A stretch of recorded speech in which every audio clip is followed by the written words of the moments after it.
Rohit Das YouTube চ্যানেলে আপনাদের সবাইকে অনেক অনেক স্বাগত জানাই।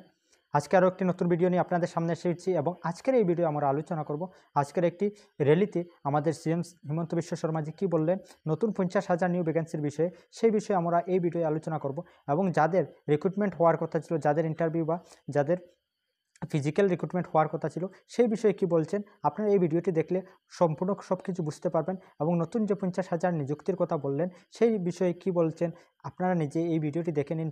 প্রথমে আপনারা এই ভিডিওটি দেখে নিন এবং যারা নতুন এসেছেন ওই আমাদের এই ইউটিউব চ্যানেলে অবশ্যই চ্যানেলকে সাবস্ক্রাইব করে আমাদের সঙ্গে থাকবেন।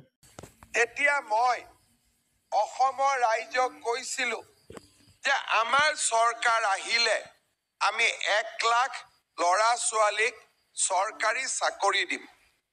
বিৰোধীয়ে মোক উপলুঙা কৰিছিলে যে ক'ৰ পৰা ইমান চাকৰি দিব, কেনেকে দিব। কিন্তু আজি আপোনালোকে দেখিলে যে মই 5 বছৰ নহওঁতে 2.5 বছৰৰ ভিতৰতে 1 লাখ ল'ৰা ছোৱালীক চৰকাৰী চাকৰি দিলো। এতিয়া মোক ল'ৰাবিলাকে আহিলে সোধে যে দাদা পুলিচৰ দৌৰা কেতিয়া হ'ব আকৌ। মই কৈছো যে আমি আকৌ এবাৰ পুলিচৰ ইণ্টাৰভিউ পাতিম জুলাই মাহত, আৰু 1 লাখ চৰকাৰী চাকৰি আগতে দিলো। এতিয়া নতুনকৈ আমি আৰু 50,000 ল'ৰা ছোৱালীক চৰকাৰী চাকৰি দিম।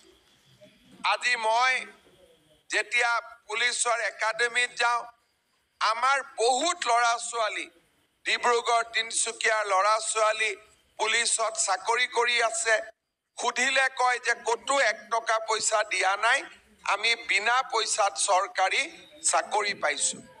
আজি আপোনালোকে বিজেপিক শক্তিশালী কৰি গৈ থাকক, আমি এনেকেই আপোনাৰ ল'ৰা ছোৱালীক আমি চৰকাৰী চাকৰি, ব্যৱসায়ৰ সুবিধা আমি কৰি দি গৈ থাকিম। কোনো দালালক 1 টকাও ঘোষ দিব নালাগে। 1 টকাও ঘোষ নিদিয়াকৈ আমি অসমৰ ল'ৰা ছোৱালীক চৰকাৰী চাকৰিৰ ব্যৱস্থা কৰিম।